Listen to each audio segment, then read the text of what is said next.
Guys, almost 400,000 youth in English State. 400,000. Now, I'm going to be careful with these numbers, but these are realistic numbers.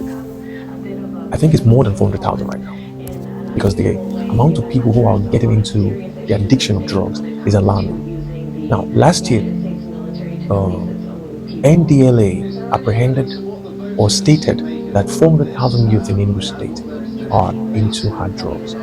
Now, we're playing this video for you to see kids of 13, 14 years.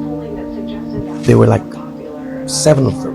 They went to steal, so they caught them, and they're now speaking for themselves. I want you to watch this video and get this close. Things that happen, oh my dear. Things that happen. Now, I don't know,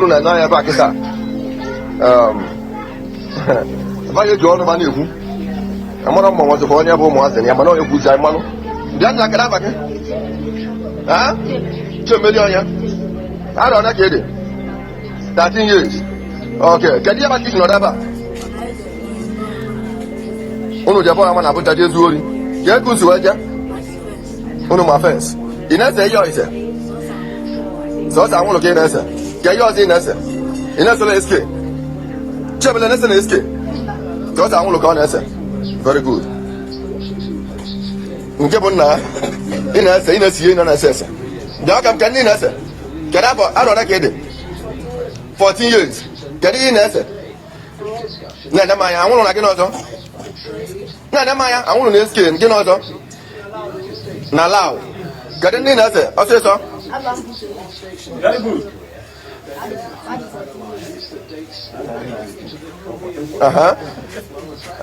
In answer, I want to answer escape. That's again also. In answer, loud and close. Very good. Don't like it up again. This is it. This is just a small clip. This video. These are kids of 13, 14 years. Now, the last guy that just spoke said he smokes SK, Loud, and Colos. You know to be Colos. I see grown men, they take Colos and they misbehave. These small children, they take Colos. And they're like gangs, yeah? These are gangs. You see what's going on now? They take these things and they talk about how to get more money to take this, to continue to take these things. So how are they going to get money? Because when you are addicted to drugs, it won't allow you to work. You won't be able to go to work. You won't be able to think creatively to work. The only thing that comes to your mind is how to make this fast and quick money. And the only way to do that is just to go steal. Man, my heart did break. Now, for those who cannot hear Igbo, what they're saying basically is that they spoke their names. One of them is Chimere. Nice names. These are kids, 13, 14 years. If you leave these guys to be 20, they will be criminals. What are we going to do? What are the governments going to do to help these children disconnect from this negative lifestyle? There ought to be something we need to put in place in society. Now, with that being said, there's a lot of videos that we're going to be attaching to this clip for us to see how dangerous this has become. About drugs abuse in Africa, mostly our case study would be Nigeria, and we want to break it down again to English State. The causes, effect, and solutions. Now, obviously, we know the drug abuse is growing. Is a growing public health and a social challenge in Africa. It affects young people, the age of, now, here they say the age of 15 to 35, but with the video we just watched, these guys are 13, 14 years. So we're looking at this drug abuse affects people from the age of 10. Because this is not, they didn't start smoking right now. These kids, they've been smoking for that guy, for that young guy of 14 years to be smoking Loud, SK, and Colos. My God. My brain don't even carry, like, God, are you serious? What's going on? So you see that this thing they've been doing this thing for long. Now you'll be asking questions, what the parents doing? That you see your young son of that age smoking, and you can't even take them to the police station to apprehend, just lock them there for them to, or just take them to rehab. Fine, poverty is one of the triggering reason for this. And the substance they take more is alcohol, cannabis, opium, codeine, tramadol, cocaine, meth, and heroin. Now, the causes of drug abuse. The causes of drug abuse. Why is this thing happening? You go to the north, the guys from north, the city will just stand like zombie. Like for west, for Lagos, Ibadan, so they could just do like this. For road, some of them they take solution, the one they mix with petrol and stuff like that. Now, the causes of drug abuse. Number one, poverty, poverty, poverty. I believe that Africa, we are being placed in this low poverty mentality where they want us to be like this. They want us to self-destruct ourselves. You understand what I'm saying? We have population, we have young youths, we have in Africa. Africa has one of the most vibrant youths in the entire world. Perhaps we're not productive like in the likes of China, India, or United States, or some other European countries, but we have youth. In Nigeria, we have youth. In every state in Nigeria, we have vibrant youth. 9 out of 10 youths are into drugs. 9 out of 10, either alcohol or cannabis, cocaine, whatever you can call it. But 9 out of 10 are taking something. Isn't that the problem? A social problem. See these young kids of 14 going to steal just to keep up with the lifestyle. What did they steal? Not be your property they'll come steal. So when we say it's not my business, my son and my daughter are in school, they're building their future. These are the problems that would affect your sons and daughter tomorrow. Because when your sons and daughter go to school to empower themselves, to build up their minds, to become something productive in society, guess what happens? These are the snares. They come to attack them. So if we don't create a solution for this problem, it will affect us tomorrow. So everybody needs to put their hands on deck. Now, the causes of this drug abuse, number one is poverty. Number two, unemployment. Number three, peer pressure. My mates, they do, make I do. This guy don't do. Let me say, oh my guy, yesterday I reached this cloud 9. I reached cloud 9. I dey float, I dey see sky, I dey walk on waters. Say, Abi, okay, make I try them now. Peer pressure. So you must be careful with the people you mingle with. And number three, or number four, to be, the sense of curiosity. Oh, let me see what this would do. Let me see how high I can get. The sense of curiosity can put you in danger. Mostly if you're curious of something that is of that impact. You're not curious to invent something, to dare, but you're curious to try something, substance. Right. Then we talk about other causes of this. Weak law enforcement. Yeah, we have NDLA, they're trying their best to now. You go to prisons, you find so many drug addicts over there. I mean, but what is the problem to this? Are we being placed to this number one cause, which is poverty? Are we being placed, Africa being placed to this poverty line intentionally? Are we supposed to wait? Because when we wait for the government to provide solutions, I mean, come on. How long are we going to wait for the government to provide solutions? What are we going to do? When are we going to pinch ourselves to wake up and smell the coffee that is black? Yeah? When are we going to wake up and start seeing these problems? That Africa will be placed in this poverty line intentionally. Because when you have, yes, I know sometimes when you have money, you just want to try drugs. So even some rich folks still end up taking drugs and getting addicted to drugs. They go to rehab, they come back, they take, I mean, we have so many of them. So many of them. If money can even make you want to try the bigger types of drugs, poverty would want to make you try the bigger type of drugs. So basically, if you look into this whole situation, it's not really by poverty, you're poor, you're rich. It's just with your mind, your mindset. Your mindset. When you're feeling depressed, what do you do? When you feel depressed, what do you do? Are you motivated to try to take substance so you can, put yourself out of that misery?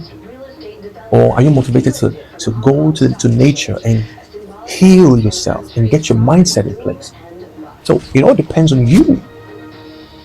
The government cannot change your mindset. You. It's all on you. Okay. Now, the WHO say 15 to 65 out of 14% of populations between 15 to 65 years old. Now, 15 years is just off. Like, I mean, we have to take it down to 10. Our kids of 10, 11 are being inspired. They're watching TikToks and they're seeing people taking drugs and you understand what I'm saying? They are being inspired to try these things. And it's worse in the village. In the rural areas, it's worse there because there's no parental structure. The parents are not structured enough to guide their children or what the children do because the parent don't even have enough for them to. So if in the morning they're just like, where are you going? Okay, just go. Because go, let's carry a problem and go. And the boy will go meet this other crew and they'll be like, nah, I go to wow, we're hungry. What do we do? Okay, let's go and steal that stuff. And see, let's go and try this thing. I have 100 now. Let's go and buy coolers and try. Let's go and buy this thing. And all these drugs, with the very harsh, they are so affordable. They're so affordable. Cannabis, marijuana, tramadol, codeine. There's a video I'm going to be playing. You see like lots of bottles of codeine. Almost 50, 60, 100 bottles of codeine in one site. The workers there, they came to a building site and they take these things, they put these things in a bucket in the north. They put it in the bucket and they take it and they get so high and they be working like robots. If you're wondering, when you're high like that and you're working, what kind of work do you do? All of them are taking that codeine. It's a normal thing in the north. Not even today. It's been a while. These are pictures of the moment one of the strikes hit the medical complex, which is the biggest in the south of the strip. Because this thing generates crime. The family structure is being broken down. Violence. And it affects our economy as well. Because it reduces productivity. When you're high, what do you want to do? Not just to go be waste. That day is gone when you're fucking high. That day is gone. Poor academic performance. 4 out of 7 people are taking drugs in Nigeria right now.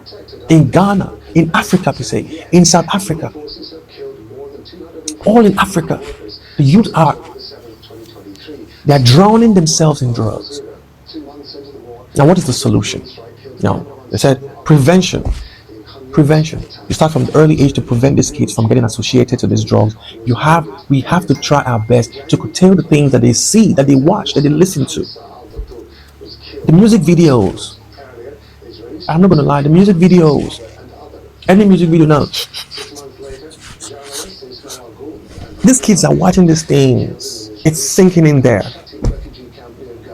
Movies, everything, everybody. So we're projecting this attitude to the society, and these young kids are looking at it and watching it. They're listening to it. They're being inspired, indirectly or directly. So we have to prevent it. Public awareness campaign. Smoke if you want to smoke, as long as you're an adult, but don't publicize it. How about that? Smoke if you want to smoke as an adult, but don't publicize it. Let's create campaign in schools, in primary schools. Let's show them the impact of smoking this hard drug in our brains, in our organs. And first of all, those that are actually into it, let's have rehabilitation centers. Enough rehabilitation centers in every state, in every part, and let it be affordable or free. And people can just walk in there and say, I need help. Let us make it easy for people to say, I need help. Policies. Now, this is where the government comes in. Policies. Now, youth empowerment. Jobs. Okay, someone you employ today to do a job, you pay them for the first month. The next thing he does is to call his old pals, guy, I just got 100k, 150k, 200k, 500k, whatever it is. And he said, bring that stuff, come. Bring 6, come. Money deal. You see, even the empowerment can empower them to do these things. So we just have to start early to, put the narrative out there that this hard drugs, it doesn't pay.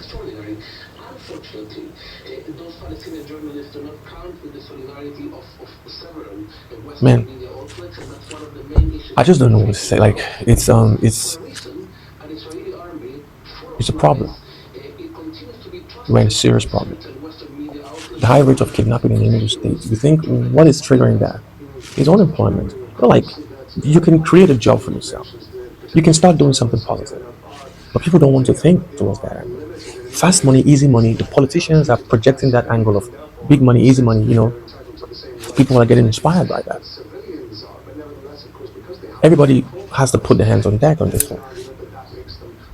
So we need to do a lot of things. Many things are happening. Yesterday, I got a call from my cousin. He said, "Bro, what's up?" I said, "Fine." He said, "I'm all, I did hear say kidnapping. They, almost in the stage or this and that." And I'm like, "Yeah, sure, you did. Why you know did? But see, they here very well. So more, be careful." I said, "Sure, thank you, bro." So you work hard, you make your money, you go buy a good car, you build your house, you go into your house, someone just comes into your house, knocks your door, break your window, come inside, kidnap you, steal stuff. You have to pay ransom. Even when you pay ransom, they'll stick by you. I obviously you still say these ones they are high, they don't know what they're doing anymore. So they kill you, they don't even know they killed someone. The next day they still top that highness again with another highness. So they won't have to go back to their normal self to start regretting. We need something to be done. So we need people to the awareness is a ripple effect actually. Most times certain organizations push this narrative that drugs is not good and they push the drugs in society. Because the more the youths are demoralized with substance like that, the more they are lazy, the more they have unemployment, the more the economy is going down. And when the economy is going down, these global organizations are making profit out of it. They're reaping, they're taking things out of this because you guys are not seeing your benefits as citizens of the country, as citizens of the resources. So other people are enjoying your resources. Why they put the narrative like Africans are lazy, Africans are these, Africans are that, but the drugs is everywhere. So who's pushing this drug? Who's pushing this drug? Do you want to know the truth? Do you want to know? So tell me, who do you think is pushing these drugs out there in society? Who has the power and the money to push this big amount of drugs? People say they don't have money, but they have money to buy drugs because these drugs are affordable. For you to buy codeine, you have to have prescription, but it's still codeine is still rampant in the streets. So what's going on? So you just have to stay safe for your own health. Go to the hospital and see people dying and crying and just wailing and saying, I wish I could live a better life. So you have to start now to live a better life. So in anything you do, remember to take enough water. I just give you this one on a tip. Anything you do, any lifestyle you do, anything you do for this life, just remember to take enough water. I rest my case. Don't forget to follow us on our social media handles, DS9 Network. God bless you.